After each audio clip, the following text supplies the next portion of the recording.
নাগরিকদের সাথে টেলিনরকে লাথি মেরে বের করে দিয়েছে বাংলা থেকে। আপনি ভারতে দেখেন, ইন্ডিয়াতে কিন্তু টেলিনর ব্যবসা করতে পারেনি, তাদের লাইসেন্স বাতিল করে দিয়েছে। আপনি দেখেন পাকিস্তানের মতো একটা দুর্নীতিগ্রস্ত রাষ্ট্র, সেই দেশেও কিন্তু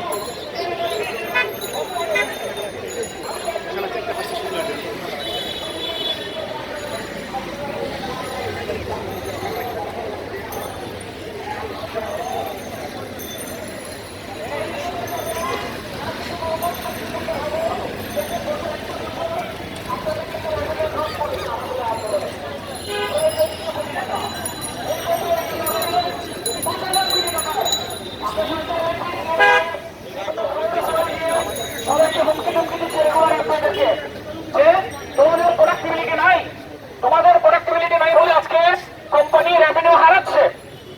আমি বলতে চাই রেগুলার আপনাদেরকে, ভাই আপনারা আমাদের সাথে আছেন, আপনাদের যে চাকরিটা বেঁচে আছে এই 18 মাস আমাদের আন্দোলনের জন্য, না হলে তবেই আপনারা 4-500 ঝরে যেতেন।